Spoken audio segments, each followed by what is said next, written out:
And good evening, everybody, and welcome to Going Nuclear, full blown coverage of the land. I am Ethan Greenberg. I am here with my co host, Madison Delaney, and our special guest, the one and only Trevor Huffman. Trevor, thank you for joining our show. How are you doing this evening?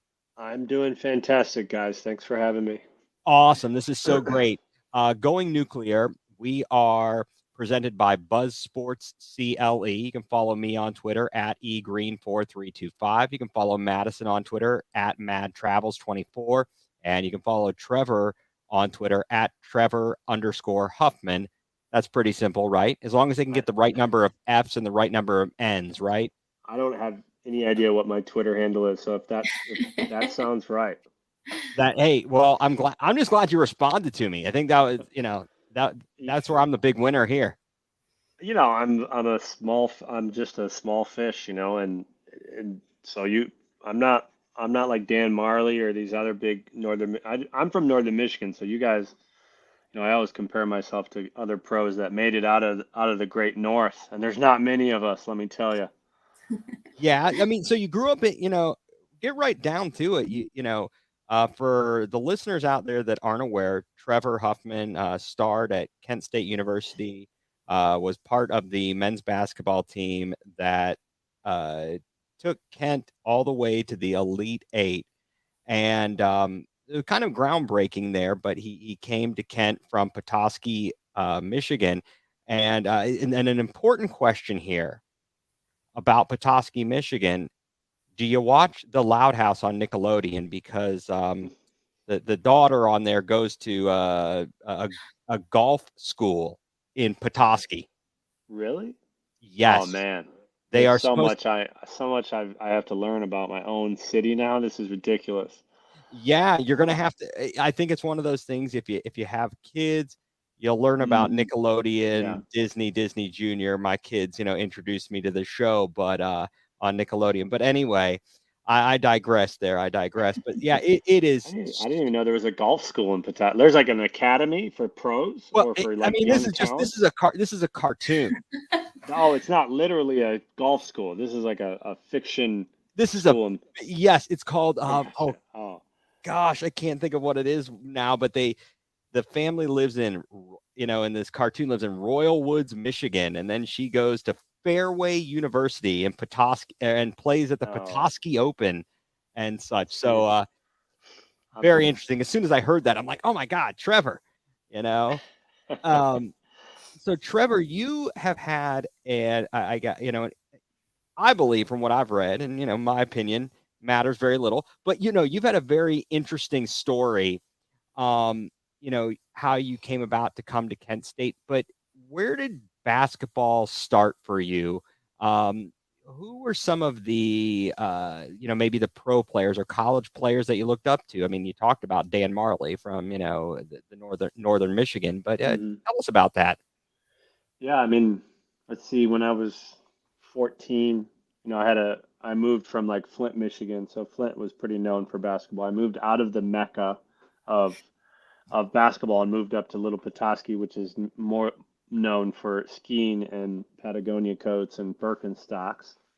So, I was like, well, I'm probably going to play soccer now because this is Northern Michigan and that's what everybody does up there. But I met a kid named John Flynn who lived in across the way, and he was really good at basketball. He scored like 35 points on a seventh grade game. My dad was like really big on getting out of your comfort zone. You must get out of your comfort zone, son. Go talk to him. He doesn't sound like Donald Trump, but he would just he like go talk to him. So I went in. I had to go after the game. He just got my ass kicked, and I went over. I was like, hey, can I get your phone number? And like that kicked off like my best friend and I just like we were just hooping every day. I mean, after school, before school. He transferred to Petoskey, and it kind of created this like, well, who's your favorite player? Who's your favorite player? I grew up watching Isaiah Thomas and Joe Dumars and Bill Lambier, John Sally. Oh my gosh, a lot of I was a big Pistons fan, and Bill Lambier lived in the city where Johnny went to school. So, or like in the summers, he vacationed up there. So, you know, I watched. I wasn't like super into the NBA. In fact, I was kind of like just hooping with my friend because my friend did it. I didn't watch when I went to their house, his dad would have like UNC Tar Heel games on, like classics, and they would just be on VHS playing all day. And I was like, dude, what is up with your family? Like, why do you guys love basketball so much? And he's just like, I don't know. My dad was a coach. He won a state championship. He was an assistant on a state champ. So they just loved it. It was in their family. And we ended up both kind of pushing each other in many ways to be very competitive in Northern Michigan. We got to two Final Fours. He ended up breaking the all-time scoring record at Grand Valley State. I went on to Kent State. I thought he signed too early. He was really a D1 player that just kind of was under recruited like I was. So that kind of was the foundation before Kent.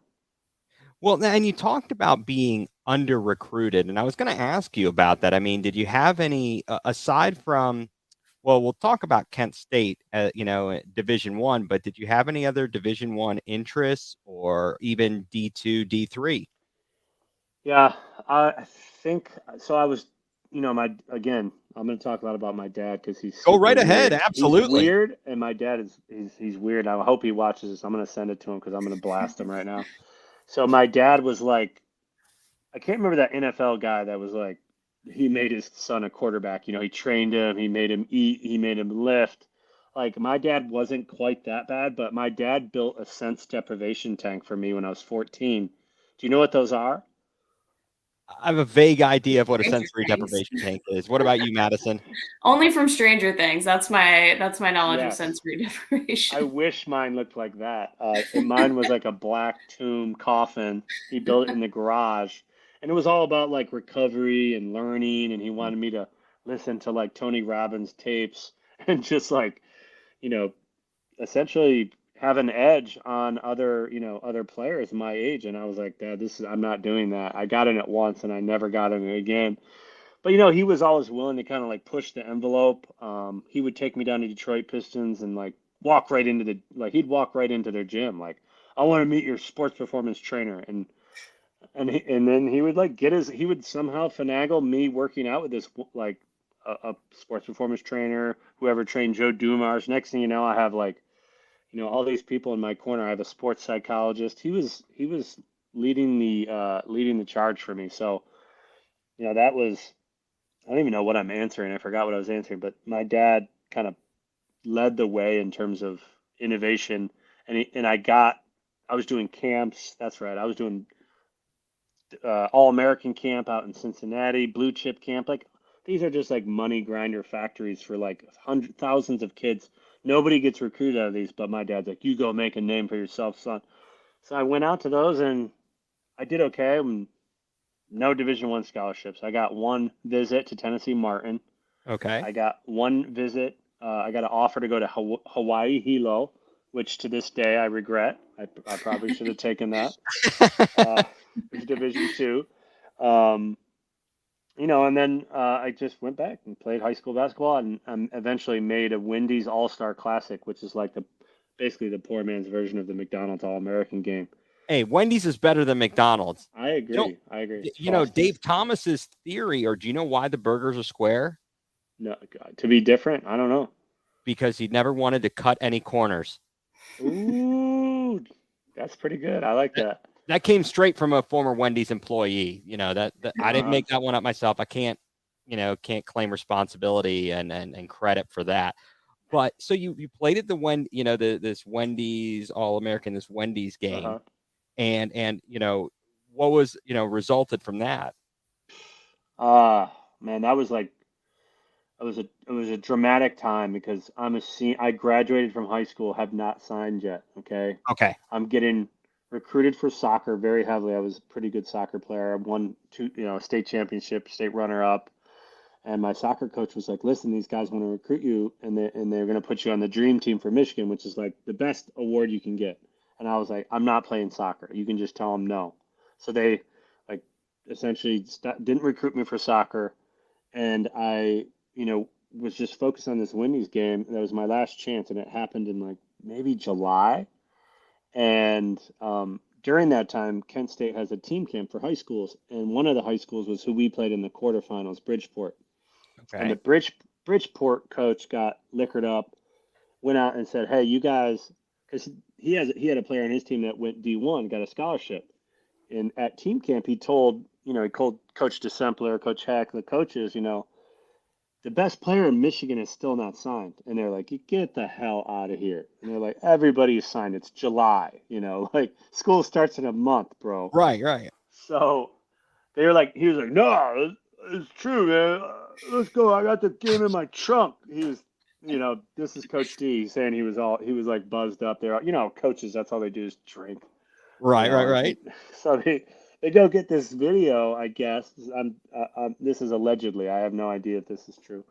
And they go, all the coaches go into the coaches room at Kent State. They pop this VHS in, and it's like my highlight reel, right? And they're Wow. like, who watches highlight? Who makes a highlight reel on VHS? I did. I made 200 VHS highlights and sent them to every D1 school in the Midwest. You name it. That So is I was credit to grinding. Yeah, I wish I had that same work ethic. Now I don't. But so I kept, and basically they watched it and they were like, wait a second, who is this? Who is he playing against right here? And he's like, that's against Brent Darby, who went to Ohio State, was okay.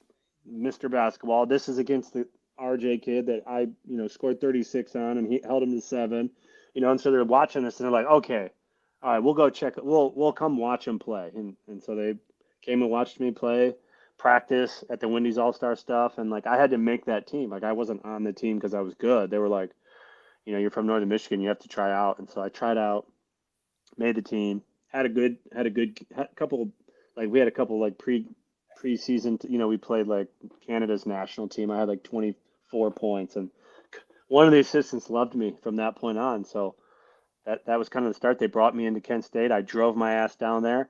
I worked out in the morning before like we were playing that night, and I played one-on-one against Andrew Mitchell, who was their starting guard.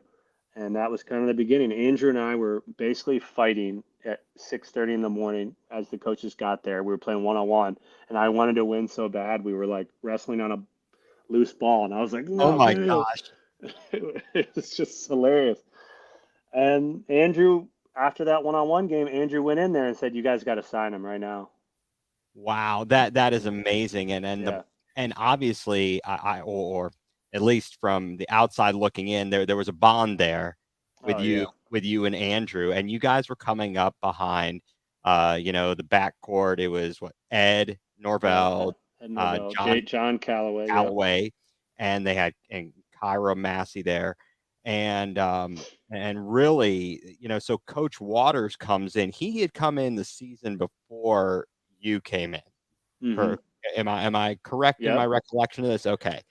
And so did you and again, correct me if I'm wrong, Trevor, you started fall 98?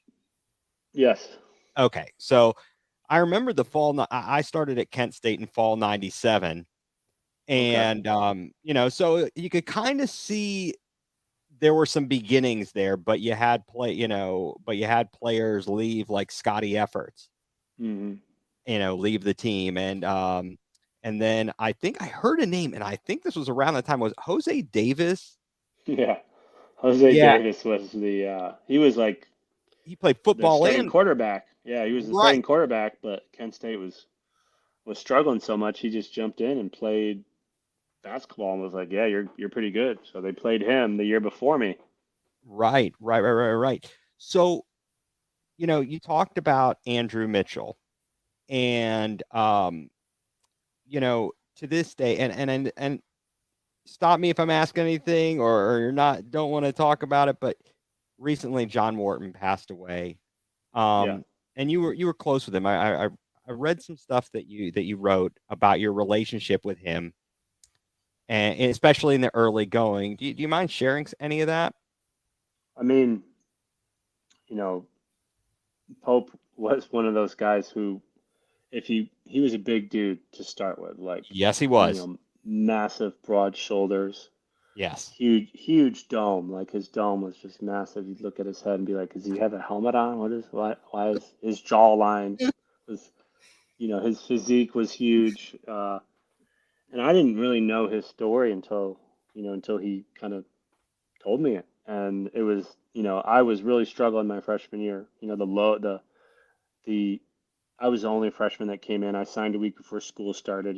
Gary didn't really want me, even though I, you know, was doing everything I could to show that I was gonna be a valuable player or just compete. I wanted to compete, and so I don't know, man. Kent State's like back then, Coach D, Coach Heck, Garland Mance, those assistant coaches, they were like our lifelines because G Dub was just like, this is what you guys are gonna do, and if you guys don't do it, you guys are probably off the team. If you don't grit through it, and a lot of guys just kind of bowed out because G Dub had a real tough preseason program.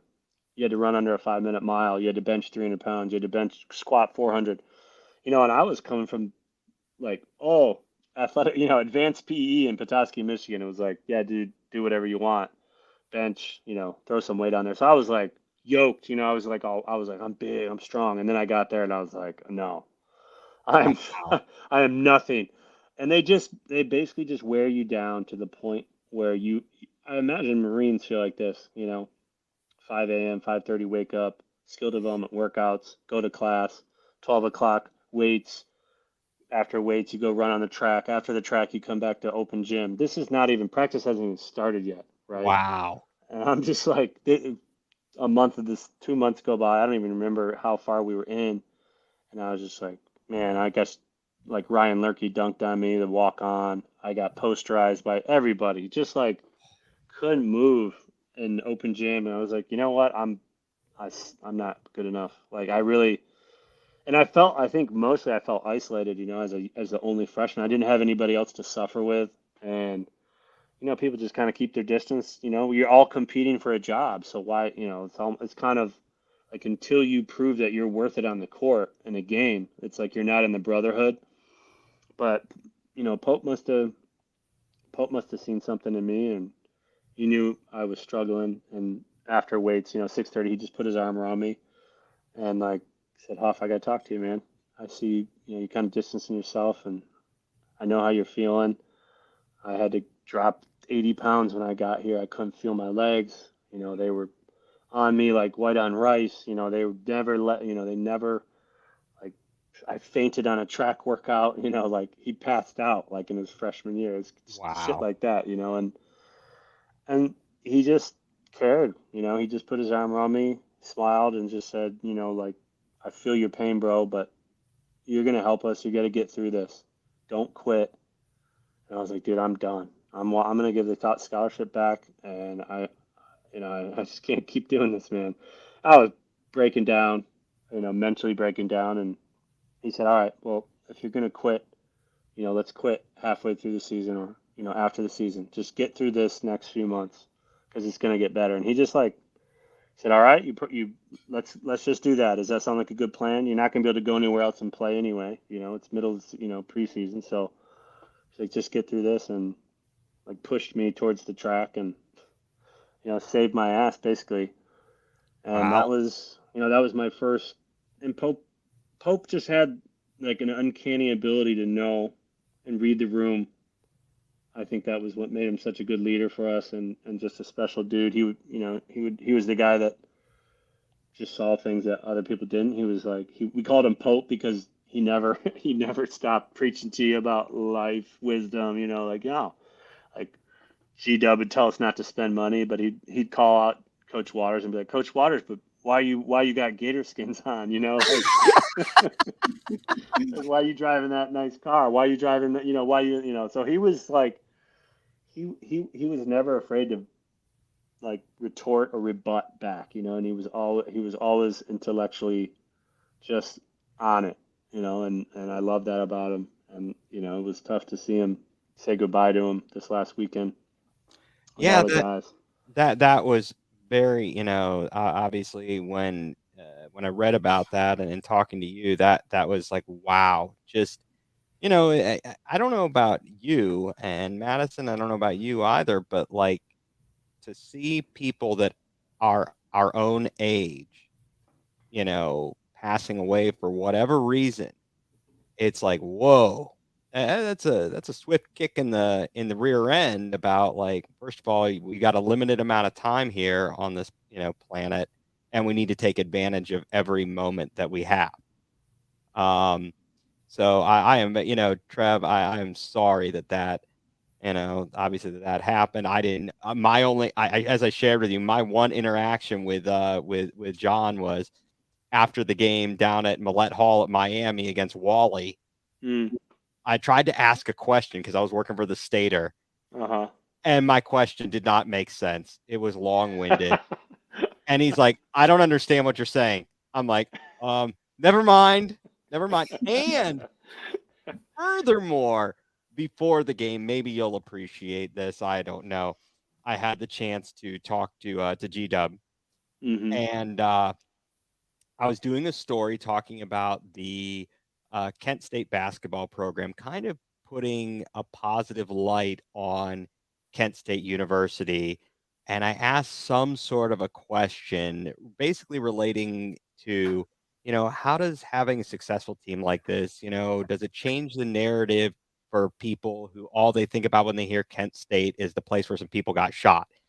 Anyway, well, he answered the question. He was, polite, but I guess somebody overheard that Uh-huh. and went back to like someone else in the, who was on the sports writing staff for the Stater, and it got back around, and it's like, oh boy, yeah, I don't know how I lived that one down. It was not so good, but yeah, that was Yeah. my experience there. So you come into the program late into the game, and because you're coming in late in the game, you ended up, as I read, living in Allen Hall with a guy who smoked, right? Yeah, my boy Randy. I kind of was writing the article that I wrote about Pope, kind of trying to write it from my freshman perspective. This dude had like Malbros in the bunk bed, and I can't even freaking breathe. I can't even walk up the stairs, dude. And he's in there like, Trevor, I had a tough day. Had a tough day at math 101 or whatever, physics 101. And I was like, dude, put that freaking cigarette out. I was just so pissed off. But he was a great roommate. He didn't, I only remember him smoking a handful of times. He was like, I remember him, he would like open the window at night Mhm. sometimes and like try to sneak it. Like, dude, I can smell that.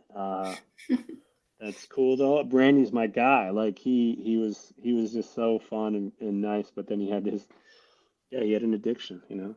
Well, and I think it's a cool thing about college is sometimes the people you get to meet, and Yeah. maybe that this. So do you still keep in touch with him? Well, he reached out to me after that article, ironically, and was like, "Dude, I didn't freaking smoke every night." And I was like, "Man, I'll put an asterisk next to it. I'll make an edit." I was Oh. like, "You didn't smoke every night, but you smoked more than once." And he was like, "Oh, I didn't know." Right. It's tough to accept the harsh realities here, but Yeah. the thing is, it wasn't just somebody else from the team. Madison, I don't know Yeah. about you. I mean, Randolph Macon, as Madison, I believe mentioned, it's a D3 school. And what is the enrollment there? Like 1,200 maybe? Yeah, something like that. Pretty close to it. And did you room with Jordan or one of the other freshman girls? Do you Yeah, remember? I did not. Similar, I guess, kind of to you, Trevor. I mean, I came in with one other person, but then she ended up transferring. So I was kind of the only one in my class for a while. And now alumni events are kind of awkward because everybody groups with their class. And, I'm floating between them all because, like, I'm friends with them all and I'm cool with them all, but I don't really have, like, a home base, it feels like. But yeah, I did not room with Jordan, but we were in the same dorm and we were a few doors down from one another. And then she transferred to Chapel Hill and ended up not playing basketball, but doing well. So I still talk to her sometimes. So Well, that's it's good, good. but that's it, but not rooming with her, did that give you an No. opportunity to meet some other people? Yeah, I mean, you meet some people. I ended up rooming with, well, actually, Jordan's roommate ended up being our manager. She was not an athlete. She got involved with basketball, and a couple of our friends did on that hall. But yeah, I roomed with a really wide variety of people through my 4 years, which was good. And I met some of my like best friends that I was in their wedding, and they come to all of our games, and sometimes they'll even pop into our alumni games to relive the glory days from when they would come watch us play when we really played. So yeah, that's fantastic. I know that, um, when I went to Kent as a freshman, I knew some people going, a couple people from my high school, and so on and so forth, and but ended up not rooming with any of them. Room with somebody. I was down in Terrace Hall, which Mm-hmm. which no longer exists. It was a real crap hole. I think Mike Perry lived in that dorm that year, as far as I remember.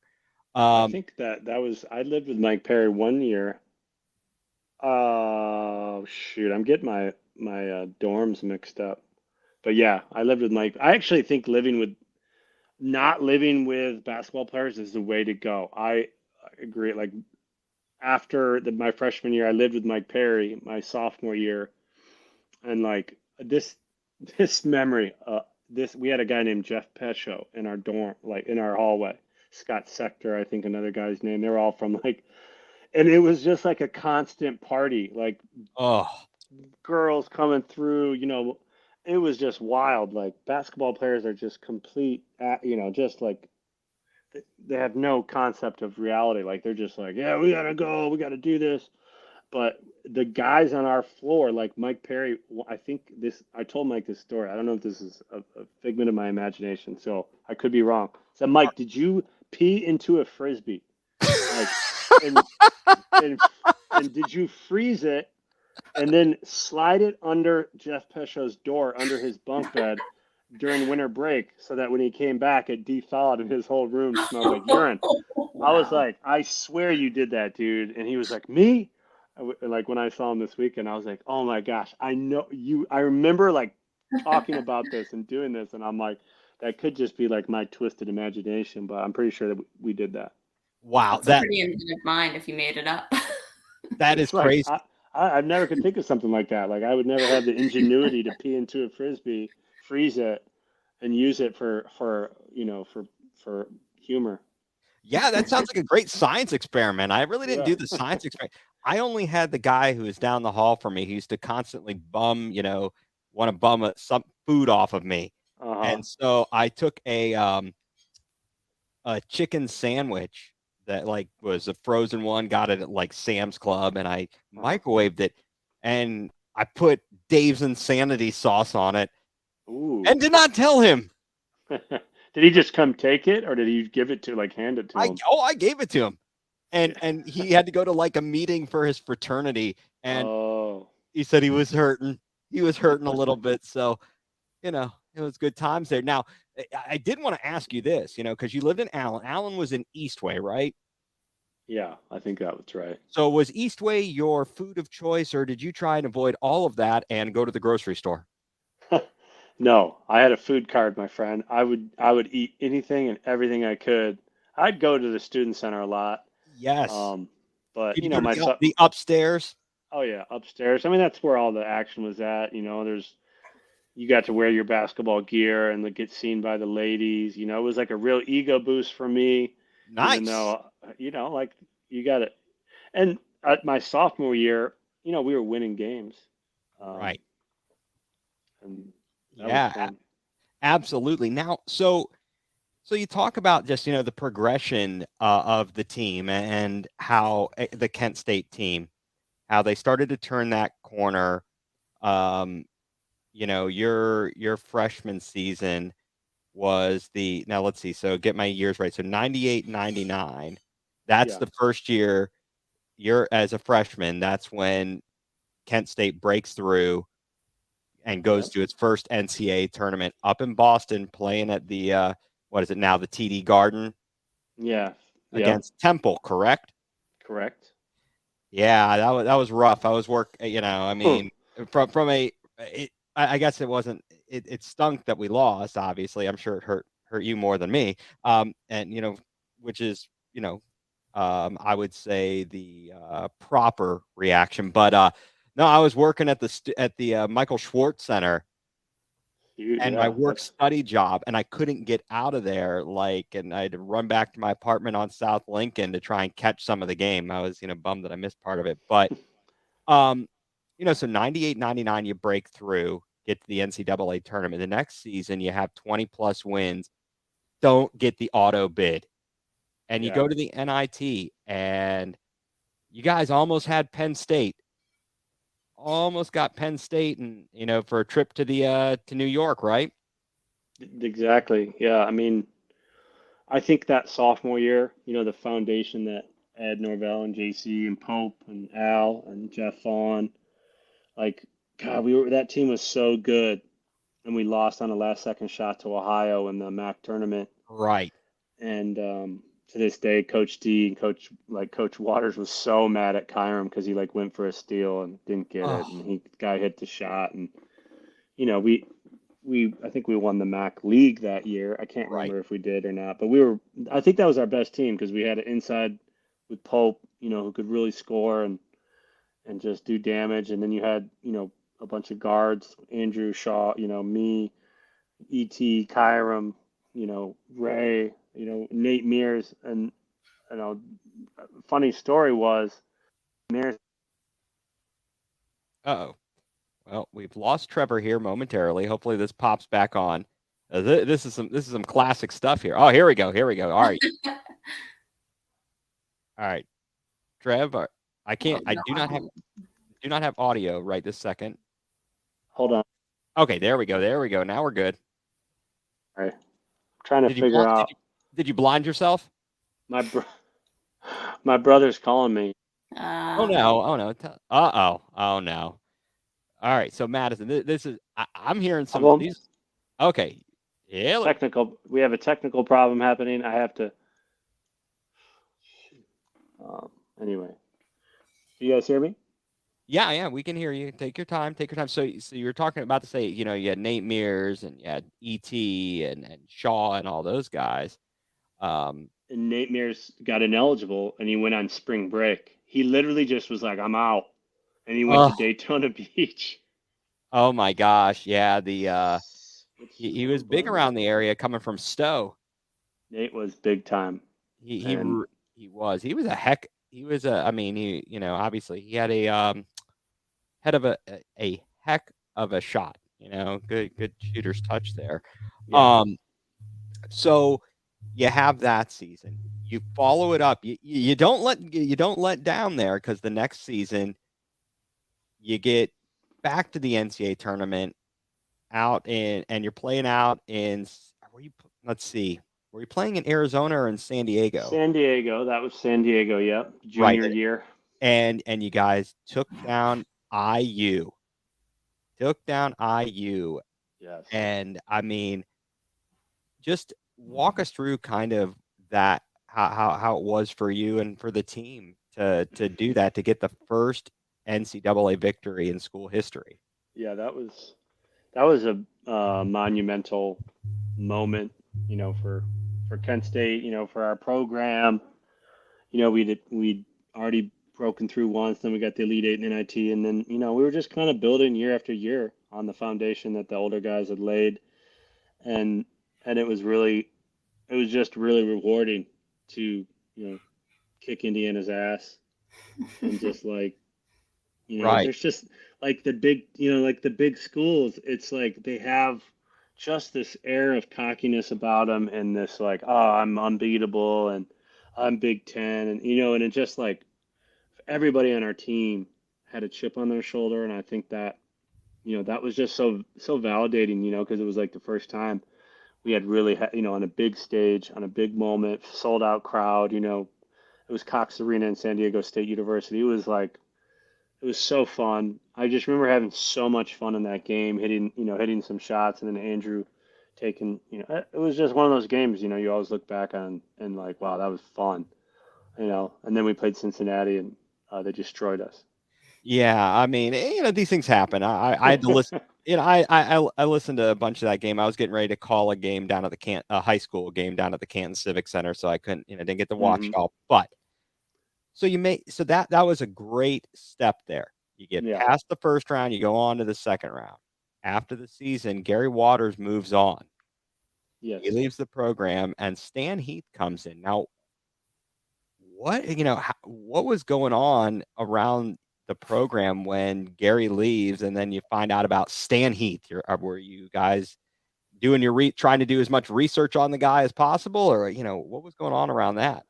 Yeah, I mean, Lang Kennedy did such an amazing job with our team, kind of letting us be involved and engaged with the coaches that they interviewed. If they got to a certain level, I don't know, second, third interview, he'd let the coaches talk to the team. And I remember Stan, I remember Garland Mance, I remember a guy from maybe it was like College of Charleston, and Stan came in and I remember his first talk to us as being really high energy, really positive. Like, coming from Michigan State, we have, huge program there, and we can take you guys to the next level. And I just remember thinking like, I think he's right. I like what he's selling right now. And by the time he got there, boy, was it a 180, because that dude was an just complete like flipping out, cussing at us, calling, he'd be like, he's basically Tom Izzo, right? Right. And we're going from G Dub, who's like psychologically, like doesn't swear much, doesn't, just like plays psychological warfare, but in his own way, and he brings you into his office, he talks to you. Come on now, sucker, you gotta get tough. You're not tough enough. I know I don't got no offense for you, but you gotta go out and play defense. So So like that's how Coach Cheetah, he would challenge you, but he would do it in a, like just how he did it. So I got used to that. Like I loved that. You can challenge me, just gotta talk to me, right? Stan comes in and just I don't know, Madison, how your coach was, but I do not like to get called names in public. Like you can call me names behind closed doors and get like a little emotional, intense with me, but if you're gonna do it in front of like the team, I wasn't mature enough to like just take it on the chin. I was a pretty sensitive kid, and I was sensitive too. I was very loyal to G Dub, and I think that was the main reason why, like, I really started to just not like playing for Stan Heath in the beginning of the season. I didn't like how he coached me. I didn't like when I turned it over.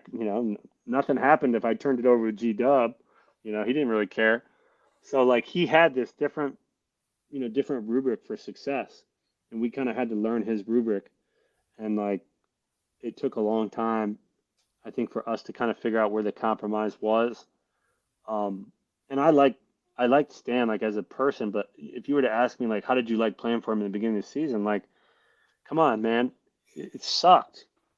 Like I'm Right. getting cut. Like I'm playing for Tom Izzo now, and I thought you were going to be like this positive, super, gregarious, like let's go get another, and so I think that was a real shock. I think it was a shock to everybody, especially me, because I was the softest kid on the team. I'm still, I was still kind of a loner in my own right because I was the only freshman. But like, yeah, I was brothers with these guys. But like, when you get in your own head, when a coach gets you in your own head and you're second guessing your game, man, there's really no fun place to be on usually being on the court was your happy place, but then it turns into your not happy place, if that Right. makes Well, sense. Madison, I'll let you comment, kind of relate to Trevor about your, experience with Coach LaHaye.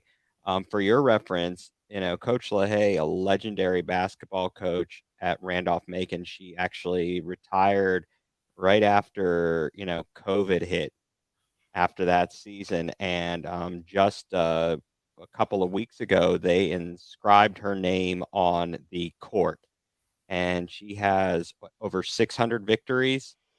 Yeah. Wow. Yeah, she won a lot of games. She recruited well. I mean, she didn't start the program, but she practically did. Right. And I think, in my opinion, we have one of the best alumni events in the country, any division. I mean, we get so many people back. Didn't have as many playing this year because we had a lot of people popping out babies, which impacts your ability to play in the alumni game. Don't blame them for that. I tried to recruit a couple people's kids to play because we only had 12 total playing in the game. And, we're old now. We need a break. We can't go the whole time anymore. But yeah, I mean, Coach LaHaye, she was a little different because she, we kind of called her like our grandmother almost. She had like the office where, I think everybody on my team probably went in there and cried at some point. But it was like that kind of relationship. She only really got mad. We lost to a team we definitely should not have on her birthday. And that was not a good move for us. I don't think she had ever lost to that program, and it was dark times. We didn't know if we would get this job to eat dinner for a while, and then we were afraid to eat because we thought we'd practice when we got back to the gym, which we did not, because the trainer thankfully said she was going home. But I do understand that. Like, I've played for a bunch of different kinds of coaches. My high school coach was a military background, and very much like, it's my way or the highway. And like, I, adjust to that, because that's what we do when we play, right? We, adjust to the coaching style we have. And, I always said, going into coaches' offices when I was being recruited, I was like, I'll, play with whatever coach I get. Like, I don't have a preference, whether you're tough or you're, try to, have more of a close relationship and like a back and forth. But yeah, it's interesting kind of how people respond. And then when you lose a coach that you really like, it is always really hard. And I think we even feel that as alums when my coach retired. Is, it's like a little hard to like let somebody new into the building and like take over the program like that. So I remember it, Trevor. I don't have the exact record in front of me, but that season, understand, he started off kind of slowly. Yeah. If I recall correctly, and it wasn't until about middle of the season that the team hit its stride and cruised through the the MAC tournament pretty much, and just was a wrecking crew. But how you add it, so it was now the team, as we look at it, you've got your number in the rafters at the MAC Center, along with Andrew and Dimitrik and Antonio Gates. And now I can't recall, they did have ET's number up there. Yeah. Go ahead. Yeah, I mean, and like Stan, as much as I was hard on Stan in the beginning of the season, I think we lost to Kentucky, we lost to Youngstown State, we lost to Buffalo on the road because Dimitri Shaw tried to throw it off somebody's back under our hoop. We were down one. And you remember the losses definitely more than you remember the wins. I remember that was kind of a turning point. And we played Ball State. We beat them. I think I had like 32 or something, and it was like our first big MAC win at home, our first game at home, and we just had like a breakthrough moment. I just remember thinking like, wow, we are like, Antonio's in shape. Antonio Gates was so out of shape in the beginning of the season, he couldn't like run up and down. Like, this dude he was eating Big Macs and JUCO somewhere. Both of my legs put together were the size of his one leg. I mean, he was a big dude, and he was so talented. He was the most I thought he was one of the most talented players I've played with, athletically, skillfully, just a feel for the game that you hadn't. We didn't have that before. I always think I've never been the best player on any of the teams I've played on, and people go, "Oh, that's bullshit." But like, even in high school, I had Johnny, and then in college, I had guys ahead of me, that I thought were more talented. But we just, Stan really turned it around. He was great, and we were all rowing together at the end, in the middle too. I mean, there's no way you set the MAC school record for wins without everybody rowing together. And I think like guys like ET, ET was a starter, really. He was better. He was a better shooter than Shaw. He was 6'6". He had a ton of injuries, but came back and really like plugged so many holes for us. You had Nate Gerwig, who was just like a riot freshman, just rolling and pulling and playing hard. And, John Edwards, who played for the Pacers, who never got, he was a computer nerd. He brought a briefcase to his first practice. We were like, "What is that? What are you doing?" Like, you can't, Wow. you can't walk around with a briefcase. Or Leho Krav and him were like buddies. They both were like computer science, and I was just like, what? Like, first you have me, which I'm like, I shouldn't be there, right? I don't belong. And then you got like Eric Hout, Right. John Edwards, these guys who just are literally running on jet fuel. All they have is like pure work ethic, and just their mentality is so tough. And that's, that was kind of handed down to us from Pope and Ed and those guys, and like we were handing it down to that crew, and I think once it finally clicked, when we were just rolling through people, and we had a few close games, but I think we never really, we never panicked. We never, shoot, I don't remember our wins, Ethan. I seriously don't. I guess I talked to Coach Heath the other day. He's like, oh, you remember that shot you hit in Ohio and at Marshall to win the game? I'm like, I don't. I only remember the stupid stuff that Shaw did when we lost. So. Yeah, sometimes it's those memories that stick out to us. It's those the things where we don't succeed that we hold on to. Yeah. But that run really paved the way, making it to the Elite Eight, and then you've got to be thinking, hey, we're back up against Indiana. Darn Jared Jeffries blocks wasn't it ET shot that he blocked from behind, or as you guys were making a charge. Yeah, Jared Jeffries is a monster. He's a 6'11" guard. I'm like, who this guy shouldn't. That's why the Big Ten's the Big Ten. They're just longer and taller and faster. At the stars, the big players, the NBA type talent, and he was a problem for us just because of his mobility and he could switch on screens on me. Like I can't. I'm not. Like Madison. If I guard you, I'm really good defender. Like How tall are you? I'm only 5'5". Yeah, so I'd be like me switching. It'd be like if you used a ball screen and I switched out on you, and I was like, "Yeah, let's go, Madison." Yeah, this guy was moving his feet like Andrew Mitchell, and I was like, this isn't good." But yeah, the Indiana game was unfortunate because we psychologically we loved to be the underdog. We just beat Alabama, we beat Pittsburgh, we beat Oklahoma State, we beat all these Right. top programs in the country. And then Indiana was kind of this enigma. They didn't really have that great of a season, but Right. they were really well coached. They had all played together. That they had a lot of chemistry and continuity, and they added Jared Jeffries, and they had motivation. I think that was huge. They every single guy on that team hit a 3-pointer. I think I don't know. It was crazy. It was crazy, but I think that team kind of, the Kent State team paved the way for other schools to do the same.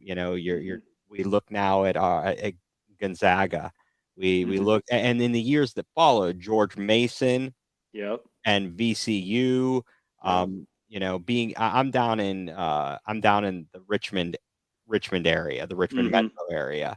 And so watching VCU and the excitement around here as they made it all the way to the Final Four, and even to see the likes of George Mason make it, I think Kent State really paved the way for all of that. Do you get a chance to get back to Kent very often? I know you said you just moved to, recently to the Raleigh area, but do you make many trips up there? Yeah, I do. So one of my non-basketball college roommates, Mike Polk. I don't know if you guys Oh know my Mike. gosh. Well, Yeah. I know him. I was not, more, if anything, I was acquaintances with him, but of course I know him, and Yeah. so He go was ahead. the worst. He was way worse than worst roommate I ever had. He still got my jeans and my belt. I was like, I swear, we'd do laundry, and if he was like, oh, this belt looks nice, he'd just put it on. He was like so funny, dude. He's the funniest human ever.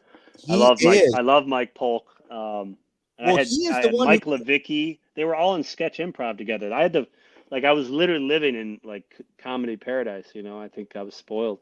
was this in the dorm or was this in an apartment? This was Old Town Homes. The old townhomes. Okay, I had some fun Yeah, there when my brother yeah. lived there. You set a few cars on fire over there, didn't you? Yes, absolutely. I only remember the terrible time when somebody set the keg on fire and it exploded Ooh. and injured people over at Old Townhomes. Oh, that sounds about right. Sounds about right. There's a lot of big I think parties. it was during the townhomes party in the spring. Yeah. Couches on fire, Madison. You never seen it was like apocalypse, Kent State. We'd come home from like a football game or a big win, and you just see a car roll by on fire. You'd be like, what? Where? Yeah, that's a crazy place over there. Like I said, my brother lived there. I lived over at one year I lived on South Lincoln Street, Yeah. And then the next year I lived in Holly Park. Oh man, I had the best time over there. Brian Reed was my roommate. Mike Polk. Ben Curtis lived right over next Oh to my! me. It was like The one and only Ben Curtis, winner. Wait, no, British Open. British Open winner. Never said a word to me. Just really quiet, humble guy. But just yeah, it was. Those were such good memories, man. I love thinking about him. You know, Mike Levicki he's still there, so I go visit him a lot. The Levickis are the best. One of the best families in Kent. They're so great. Yeah, and Madison, if you didn't know, I believe. Correct me if I'm wrong. Mike Polk is the one who created the Factory of Sadness moniker for Cleveland Browns Stadium. I believe he is the creator of Factory of Sadness. Well, that is legendary then. If that is the case, that's legendary. Oh yeah, yeah, definitely remember his sense of humor. It was like him, and did you watch much TV2, Trevor, with Yes. James Renner? Yeah, James Renner. I was good friends with James and Mike Polk and Chad Zumock and Larry Housel and Sleepy. They had this sketch thing, Charlie DeMarco. I'm still friends with all these guys. They actually Scott Simone. So that crew was outside the basketball. That was like who I basically hung out with a lot. And they would do sketch improv at the Robin Hood. You remember the Robin Hood? Yes, I do. Yes, I do That remember the place was Robin Hood. that was decrepit. There was diseases all over that place. You touch a wall and you got Oh goodness. You know what? I never went there. I think the only terrible place I ever went was Screwy Louie's. Yeah. Oh yeah. See, I didn't go there. I would never. I was so afraid to dance with women back then. I just wanted to play basketball. Same here. I'm not still to this day not much of a dancer. Not much of a dancer. But I think that has a lot to do, and I'm surprised, Trevor, or maybe I'm not. I think being able to go out and dance and be yourself and just let go and not worry about what other people think is like, that's something I didn't have. And, so I'm surprised that was the case for you. I was late bloomer, man. I was a real late bloomer. I didn't drink. I think I drank like twice in college. I was, right. I was doing. I wanted to play in the NBA, and I wanted to win games, and I didn't even know that I had the scoring record until like I graduated. I feel like I didn't even. And as it still stands, and two things here, with college basketball and the way things are changing in terms of people in the transfer portals, even to an extent that it's kind of there's an influx of it in basketball, the NIL deals and stuff like that. How much, when you see that, do you think that's good or bad for the game? It's a tough question. I think I'm not well versed in the laws and what the rules are. But I would say that I think it's going to hurt, amateur basketball. I think it's going to hurt the mindsets of these kids. I think it's going to hurt them later in life. I don't think there's a ton of maturity at that age to handle, a lot of money coming in. But I do think that it's unfair, how the NCAA is a multi-billion-dollar operation. Absolutely. And college coaches are getting millions of dollars, and universities are profiting off these huge programs. And I don't know the right answer. Well, there is no right answer. There is no, Yeah, so it's all good. I would say that it's one of those things. Like if I was, looking at it, how Europe does it, you have clubs, and the clubs create money. They create sponsorships to pay their players. And if you have a 16-year-old kid and he's Luka Doncic, or Dirk Nowitzki was playing in the second division when I was in Germany. Wow. There's a little bit more of this. I'm from here, and this is my club. I'm gonna get developed by this club. And I'm a kid. I'm gonna invest my time here, and I'm gonna grow as a person, as a basketball player. And I think the problem is that college sports now it's just so, it's just a business. And I think it's a hard business because you want, kids to get, you want them to learn the lessons that sports teach you in life, resilience, coming through adversity, not being spoiled at 18 to 22 and thinking like, well, that's how my life's going to be forever. I think there's a lot of, financial abuse with kids. I can only imagine who is, kind of telling these kids how to invest their money, what to do. You know, you talk about social life, going out with women. Like it's just, they're essentially famous, at an earlier age. Like I don't know what I would have done if I could have got an NIL deal as a senior and been like semi-famous because of my run, in the tournament. Like Right. I think about that. I'm like, I wouldn't even wanted it for, like, but if was born in this time and I see everybody else doing it, I'd be like, yeah, give me, I'll make $100,000. Like, Well, you right. I know, mean, if you saw guys, if you are, students walking around campus wearing your jersey, yeah, you're going to say, well, why am I not getting a cut of that? And these athletics departments are getting all this money in. Why am I not getting a cut? I completely understand. So now there's obviously since you came out of college, now there's the G League. right. And you tried out with the Knicks and the Suns. And how was that experience? And if there had been a G League at that time, do you think you would have pursued or have hoped to have succeeded there to make your way up to to the NBA? Yeah, that's a good question. I think, well, and I think this is part of the problem with college sports now is that they kind of churn you out. You have this beautiful career. Let's say you have an amazing career and you help your university win and you guys make $20 million and you're building new dorms, a new rec center like Kent did. And then poof, off you go, right? Right. There's no guidance after that. Yeah, you have like you can call your coach. I call Stan, but they're busy. They are literally working with the next 4 years. They're year to year on their jobs, so there's a ton of pressure on them. And I think that's part of the issue is like these kids don't have any support once they graduate. There's nothing out there for them. Where should I go play? NBA, G League. What's realistic? Like, it's not realistic for a MAC kid who is an all MAC player, that didn't have a great NCAA run or didn't dominate like, at such a high level that, he's getting, he's going to get drafted. So most of these kids think they're going to the NBA. You ask a kid, any kid, what are you going to do after college? I'm going to the NBA.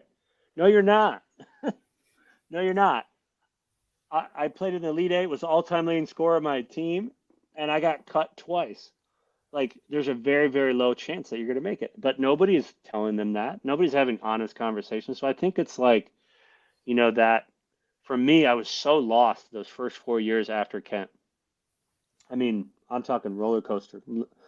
Pope saved my ass again. I was in Germany my rookie year. We played Pope. And I was just like, dude, I don't know, man. Europe is not, it was the same thing, same story. You go through adversity and how do you handle it? And some people save you, some people care for you, like Pope, and he's like, you're gonna be a star, man. You're doing so good. I was so hard on myself.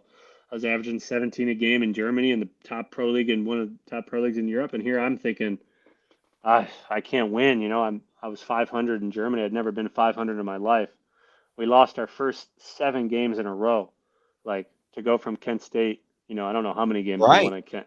Like you go from so it's just completely nobody's holding your hand in Europe, unless you're just like this big, NBA talent, you don't have handlers. But these guys these days, they're coddled, they're handled at an earlier age by, AAU guys. Like I don't even understand the dynamics because I was out of it for, I barely played AAU. I made my own AAU team in Northern Michigan. I didn't have a handler. Right. Um, It's amazing the stories that even come out.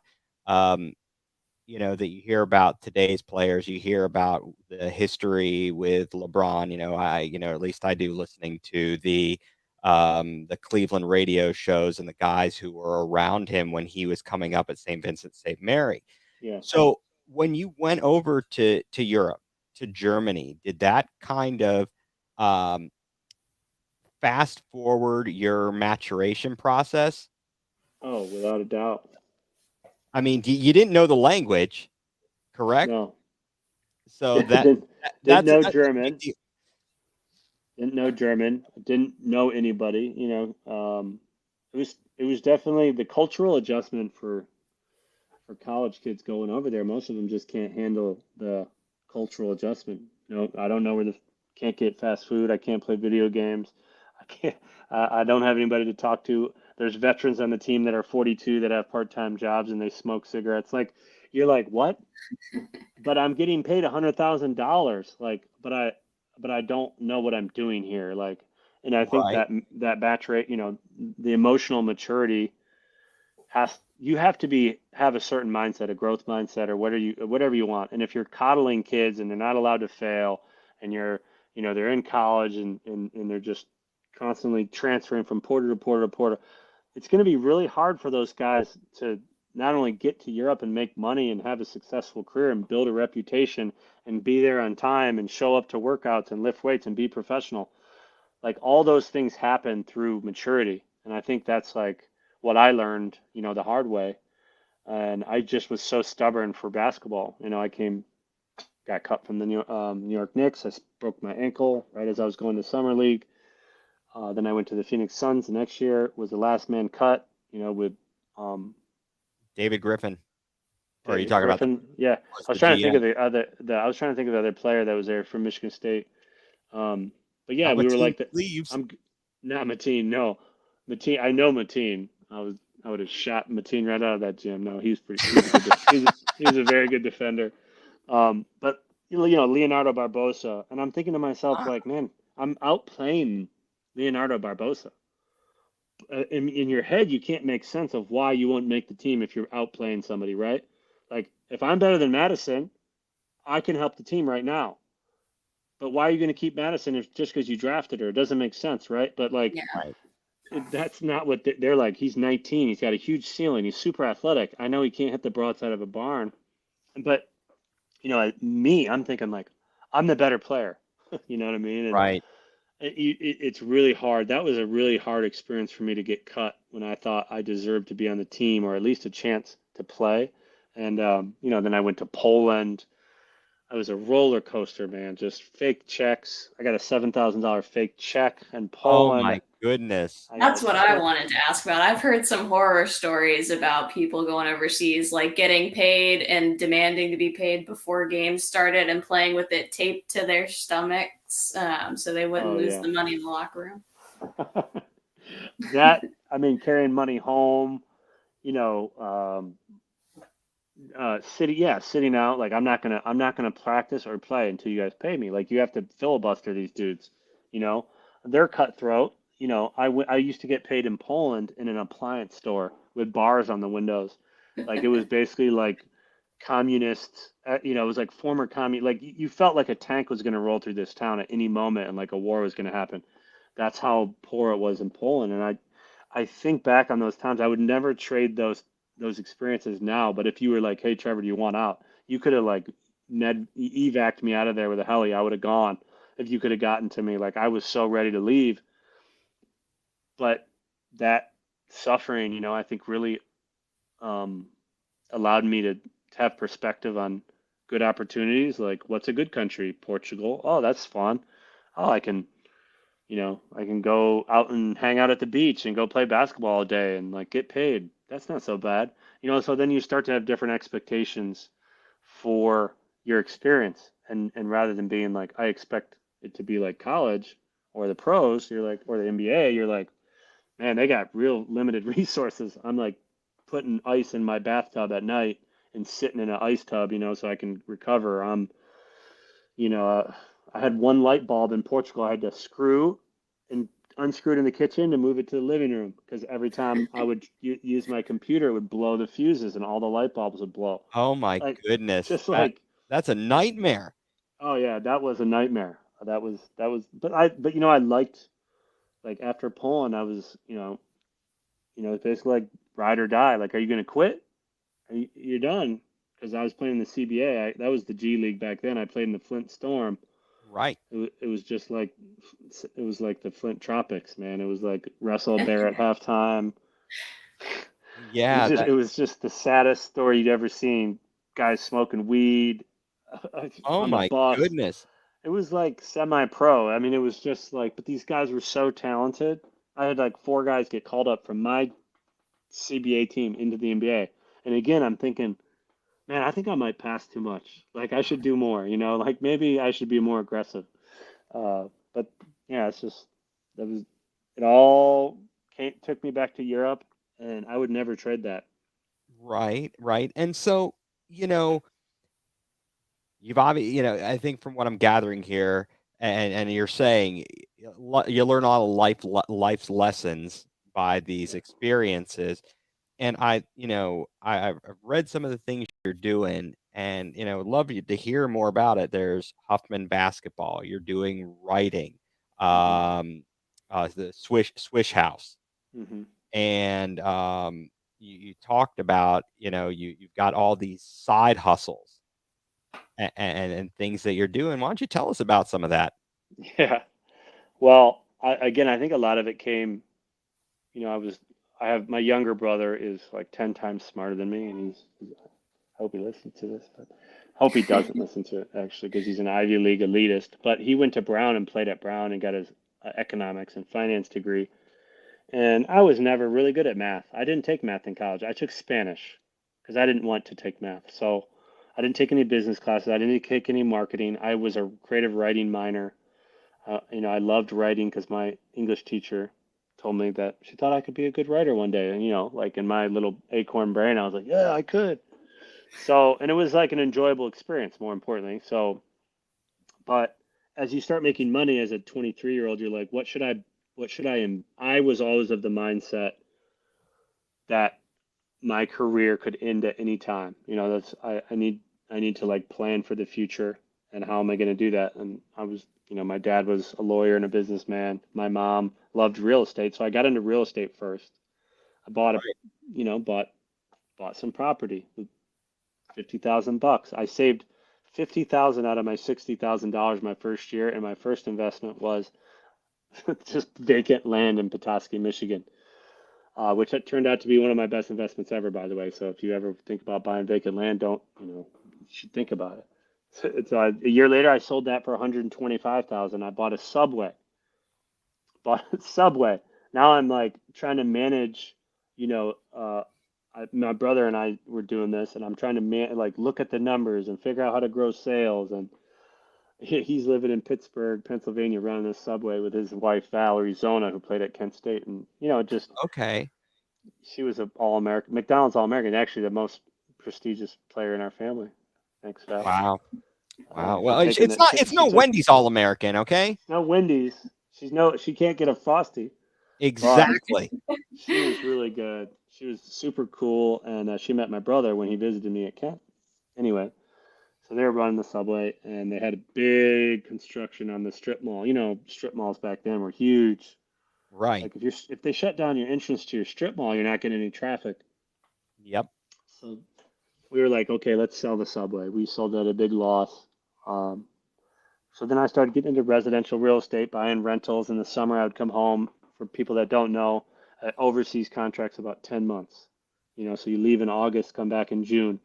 Then you have basically, beginning of June to July, and then you start getting ready for preseason again in August. So I would buy a dilapidated house every single summer and fix it up.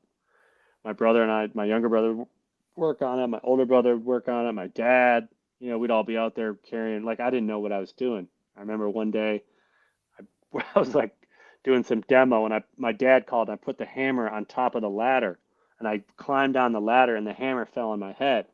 Oh. And I was like, I'm done. I'm done doing real estate. That was it. I was like, I'm hiring it out. And I actually didn't. I kept working, but like I just remember being so I'm not qualified. Like the trades are so tough to learn, electrical, plumbing, carpentry, and I didn't, I wasn't smart enough to really get any of it, but I had really smart people around me, and I feel like I did a good job. So yeah, I got up to 13 rental houses. And by the time I retired, I was like, oh, this will be great. I'll just come home and manage these rental houses. What a fun job, you know. I came home within 6 months, just anxiety, panic attacks, couldn't work, couldn't get out of bed, depressed, just like completely miserable with my life. And I was like, did I quit too, did I retire too soon? Did I, maybe my soul still wants to play in my mind and I'm telling it no. I had 4 ankle surgeries, I herniated, just tons of injuries. And I think that's another example of like athletes not getting support when they get done with their careers, NFL, NBA, these guys that go bankrupt within, 3 years.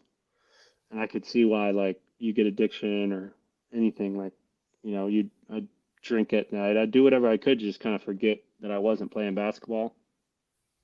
And yet here I had this amazing investments and things that were going great for me, but I, couldn't really get it together, mentally, emotionally, So that's when I decided I was going to go sailing. I went sailing in Guatemala for 6 months. I bought a sailboat with a buddy who also was going, basically like I'm ready to like kind of transition from his career. So I did that on a whim. I don't know how to sail, Madison. It was like really scary out there. You're in the middle of the Caribbean, 500 miles going up the Caribbean. And I just remember thinking to myself, man, if I can do this and survive it, I can do anything. It was like one of those like epiphanies upon epiphanies upon epiphanies where I was like, I'm going to do whatever I want to do in life. And it doesn't have to be real estate. I don't have to like be cornered by basketball. I don't have to be cornered by real estate.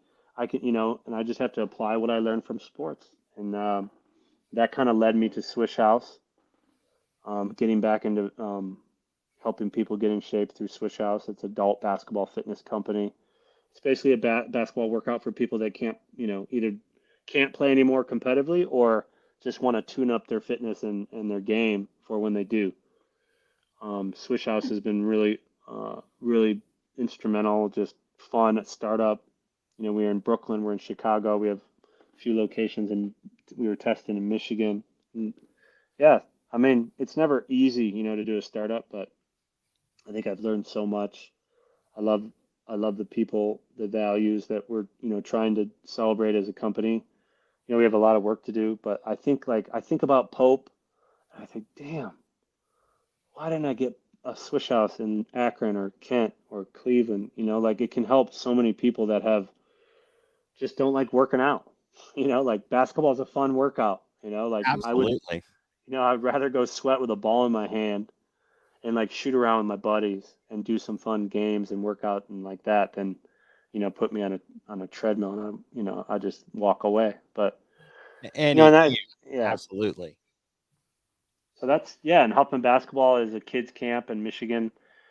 I've trained 2,000 kids over the last, man, maybe 6 years. Wow. I have Mr. Basketball candidates. I have Miss Basketball. Just I love working with passionate players. That I do individuals with, and there's just been a lot of growth. Mentoring kids is fun. Especially when you see yourself in them. The kids that wake up in the morning, the kids that work out at lunchtime, the kids that shoot after school. We all have the same amount of time in the day, and I think the kids that can figure out how to structure their workouts and their programming, earlier on, and that's kind of what I help with. I'm kind of more of a, I'm not like I don't think that I know more about basketball than a lot of people, but I do know how much work it takes to get where you want to go, if that's where you want to go, kid. Like I Right. do feel very confident about helping a kid get from point A to Z. That's amazing. And one other thing that you've been recently, writing about is it the 130 habit Oh, method? you read that too, huh? I Man, did. I did. I this tried. You is know what, Trevor? I tried to be. you do your research. I tried to. I wanted to come off well, and so yes, I did read about that. So why don't you tell us? Madison, did you read that? Tell me, I Matt. did not. She's like, I oh can say hell I no. She's like,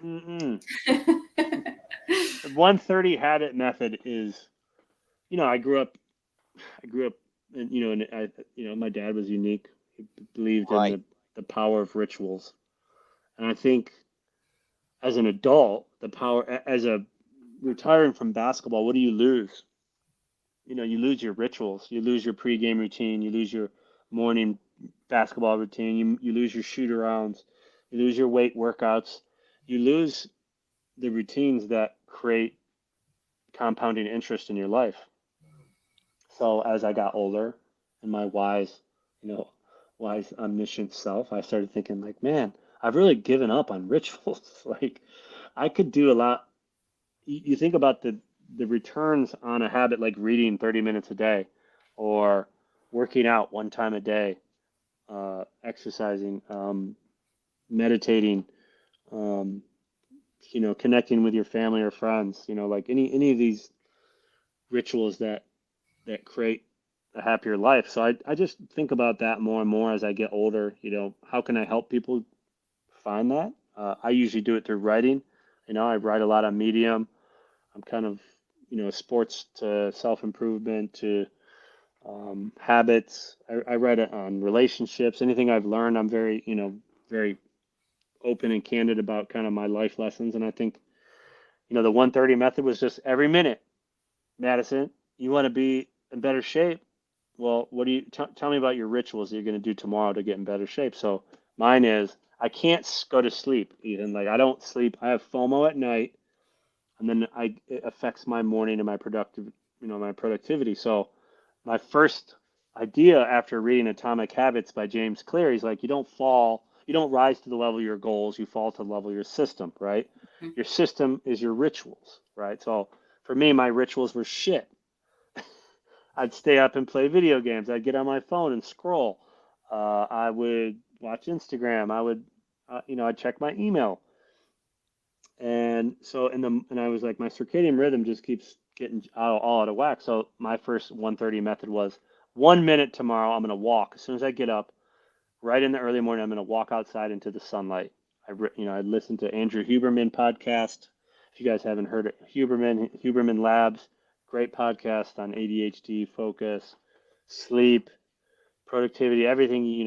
A lot of rituals and protocols. So, but I hadn't heard of anybody doing like this method where you do 1 minute and the next day you do another minute and you do another minute. So the fourth day you're doing 4 minutes of this new habit. By day 15, this habit is starting to seem pretty easy. It's really easy on the front and it's like a mullet. It's super short on the front and long in the back. And by the end of it, you're like, man, I feel so good. You're just flowing. I'm walking. So that was, this is still, this is a theory. This is just untested. None of this is backed by science, but it is backed by experience. And so, yeah, I've been waking up earlier. My circadian rhythm is, I'm getting tired right now. I can feel it. Like I'm like, man, I can feel this. My nighttime routine is better now because I feel tired because I'm getting light right. I'm getting all the frequencies of light in the morning. I'm in nature. I feel grateful.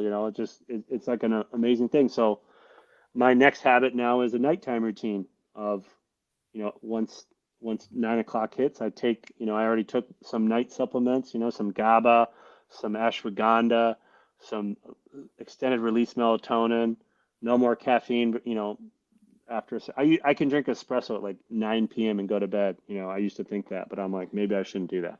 As I sit here with my Mountain Dew and my Yeah, look caffeine at you. You're and sending a my caffeine. No, I'll tell you what. You talk about the routines. I had to um, change routines. I got diagnosed with type 2 diabetes, and I hmm had to force myself to do walking on a regular basis. hmm Every day at lunch, even though I did not want to go and walk, I forced myself to do it, and Yeah. I do feel substantially better from a health perspective, from a physical health perspective. Mentally, I don't know, but physically, we're Yeah. all right. We're hanging in there. Um, and it's tough. So, I mean, I think it is. It's all very, very interesting, and I enjoyed reading that. So let me ask you this. So this, we talk some serious stuff here, some serious game. Um, so my wife, I mentioned to her before we started, I told her that you had ownership in Subway, and so Yeah. she wants to know, would you today go and eat at a Subway? If I'm in a pinch, I'll get an Italian B&T toasted In a pinch. in a pinch. Okay. I had a lot of subs, man. It's like eating Jimmy John's pizza. Like after a while, you're like, oh, I need a new pizza. Yes, yes. I understand. So if you had to rank your favorite fast food sub shop chains, Ooh. where would you rank these? Okay, I Ki- jotted down some here. Got Blimpie, Subway, Quiznos, Firehouse Subs, Jersey Mike's, and Jimmy John's. Ooh, I would go in backwards order, starting with Jimmy John's. I think you said Okay. Firehouse. Yes. Um, We got what Jersey was it? Mike, Jersey Mike's. I would go Quiznos. Quiznos. Quiznos is one of those I think I would put. I would actually go to Subway before Quiznos. I hate waiting for that little conveyor belt. Okay. You're like looking at it. Like, God, Yes, and as hurry bread up. the bread kind of burns, my wife Yeah. says the reason they do that, they toast the bread because it's not fresh. Yeah, and then it like hurts the roof of your mouth because it's so freaking brittle. Uh, but We got Subway would probably be fourth. Then I'd go Quiznos. And what was the other one? I got Blimpie, we got Blimpie. I don't even know what Blimpies is. So Blimpies is, yeah, the last place because I never had Blimpies. okay, so Is that your an Ohio thing? Blimpies is around. There's actually one here in Virginia, but I knew it was in Ohio. Let's There's see. not many of them. There are not many of them. So your top of the list, your number like ranked highest Jimmy is John's. Jimmy John's. Okay, it's freaky fast. It's freaky fast. Madison, do you have any thoughts on the sub shops? I do have to agree with Jimmy John's for sure. I have a new perspective on their freaky fast though, because one time near my house, I saw Jimmy John's in a car accident, and I had just been upset that my No. my sub wasn't delivered Oh freaky fast, no! Oh. and I was like, okay, I should have a little perspective. They could be having a tough day, right? Like you deliver when you're comfortable delivering, but it's still a good sandwich. I do love Jimmy John's. It is a Yeah, good. Subway. I'm gonna be honest. It gave my friend food poisoning with the mayo one time, Oh so that's gonna be a little lower on the list. yeah, I was a big fan and always have been a big fan of the tuna sandwich at at, At at, Subway? at Subway. Wow. Yeah, This guy. That's my great. Trevor, my first real job in high school was a sandwich artist. There you go. I worked there for a week. A week. A week. What When they happened? well, when they asked me when I had to clean the bathrooms You said and no. I was like, I did it, and I'm like, I'm out. This was not part of the job description. Yeah. I figured I'm gonna be making some sandwiches here. All right, I Yeah. can make some sandwiches. I can follow an order, but cleaning the bathrooms, I was like, I'm done. So then I moved on and worked at Finish Line for Are quite a you a few shoe years. guy? Yes, I am a shoe guy. They my friends, they called me Al Bundy, but I'm definitely a big shoe guy. Um, I What's the mean, and best I shoe you have right now? Do you currently collect shoes or do you? see. I did not. I was not the type of person who spent my entire paycheck on shoes. Yeah. Um, but I love. I right now I currently have a pair of Air Max 97s, Okay. and certainly I can appreciate the retro Jordans, the 11s for certain. My actually the first pair of shoes I bought from Finish Line were the Air Max CB lows. They were the low top Charles Barkley's. Oh yeah, those were dope. They, Those were so cool. I love those. And then they had of course, the high tops. And you guys, I think, as a team, were wearing like maybe the Air More up tempo. Yeah, man, I got the hookup. I was the only player. I think I was the only guy that got to choose. I got to wear the Jordans. They were like Wow. uh, I don't even remember. They were like blue. They were kind of weird looking. They were like blue and white with like a little thing on the toe. But I was Okay. just like, I felt so cool in those. You should. You should. You Yeah. absolutely should. Now, did you ever get sick of hearing coming out from the locker room, "Here we come again. Ooh, catch us if you can." Ooh. Or do you not remember? Or were you so focused on the game that you couldn't even remember that? I have no idea what you're talking about right now, Ethan. Really? Okay, I'm the only one who was listening to the music they were playing. You were focused on more important things. You were focused on more important things. I had tunnel Okay. vision. Well, that's good. That's good. I don't. I see, and I have a Yeah. very polluted stream of consciousness, and yeah, it can be bad sometimes. Um, so the last thing I want to do here is, like I talked about a little bit before we started, is our going nuclear moment of the week here. And I'm going to let Madison share. I'll share, and if you've got something that fits the bill, you can feel free to add in. Um, Madison, what's got you going nuclear this week? I think today, having been the trade deadline, right, and the Cavs didn't make any moves, and people are upset because everybody made a move today, except for like Cleveland and Chicago, I think maybe the only two that didn't trade anybody today. And I think like people just want to make a move for the sake of making a move and not really like thinking about whether it'll actually make the team better or if we're going to get good value back for guys we're sending out the door. Like no one's taking on Kevin Love's contract. Let's just put that out there, right? Like it's a hefty contract and you don't want to send him somewhere that's going to take on an expiring deal because he's, been loyal to the franchise when he didn't need to be.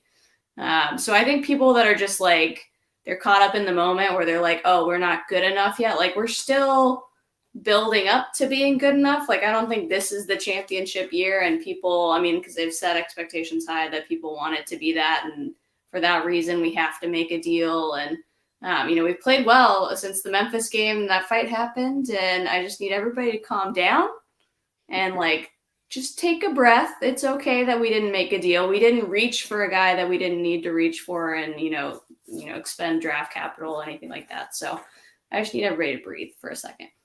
And that, yeah, absolutely. I think that you're spot on there. We've talked about it. I've been out on that ledge, the Isaac Okoro ledge, the Cavs stink, the fire JB Bickerstaff ledge.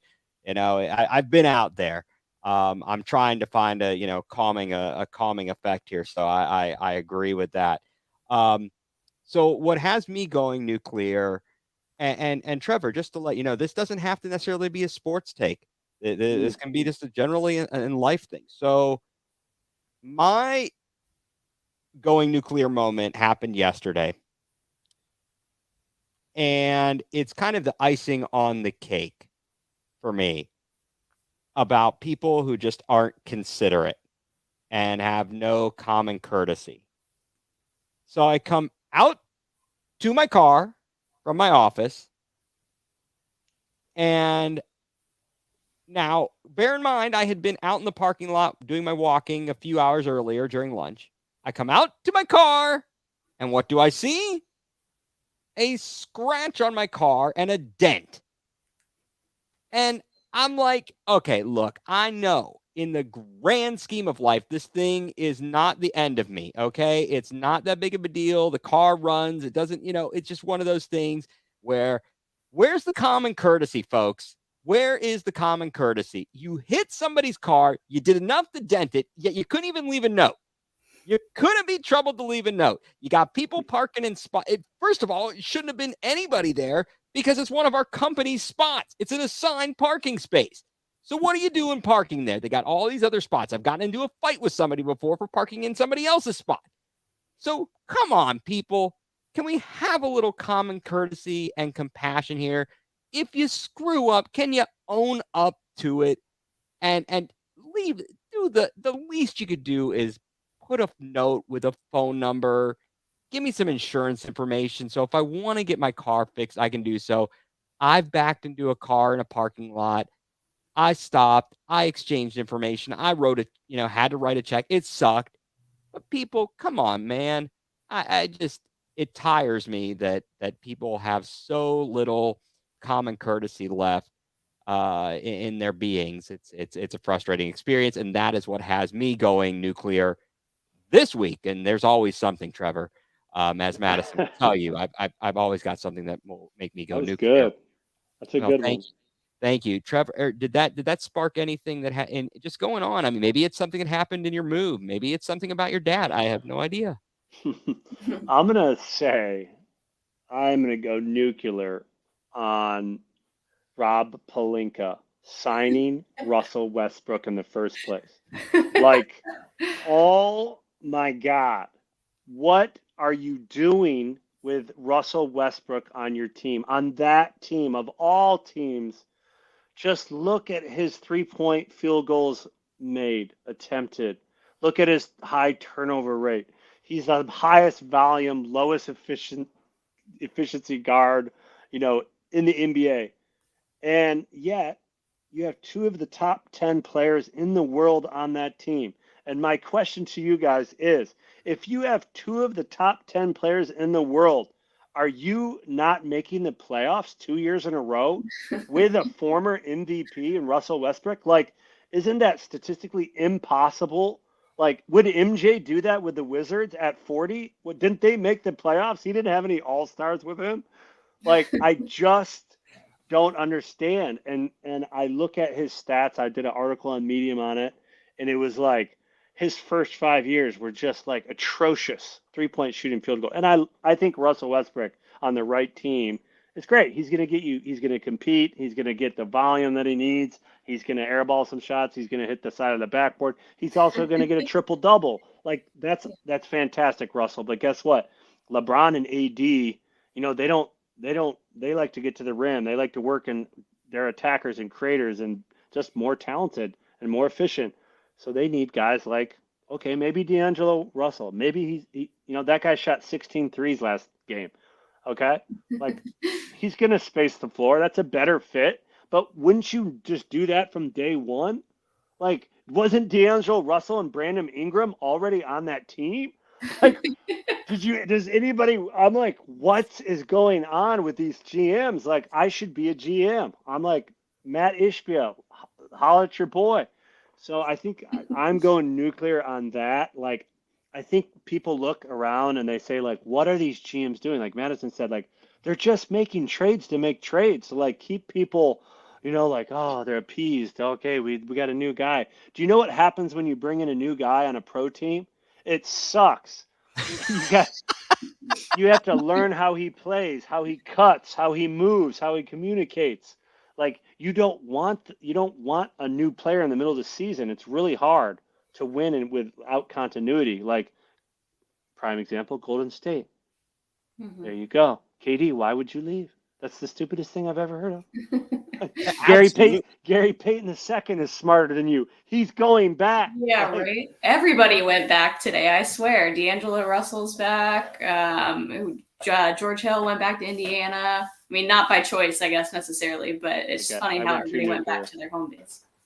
And John Wall headed back to getting. Yeah, that was the funniest of all of the returns. Wow. Well, that man. You nailed it, Trevor. You nailed it. I went nuclear. Guys. Exactly. That is what this show is all about. I tried to keep it in the spirit of nuclear. Exactly. Well, Trevor, I want to thank you so much for all your time. You are welcome on our program anytime. We'd love to have you back. You and Madison both being in Raleigh area. I hope you guys, it's like you have someone to show you around the area. Let's hang out. I would love to. One thing for any listeners out there, there's the John Wharton Memorial Fund.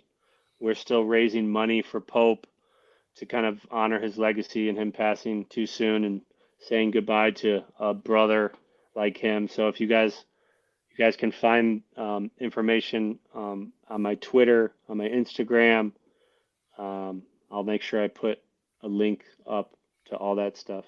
Right. Absolutely. Please repost, and I will definitely share that on my account, on the show's account. I don't have quite the following yet, but I'll do my best because obviously that means a lot. And again, thank you so much for being with us, Trevor. This has been fantastic, and would love to have you on some more. Really Thank you guys. appreciate it. Yes, thank you Nice so meeting much. you. All right, have a good night, Trevor. Go get your rest, get your routine. All right. All right.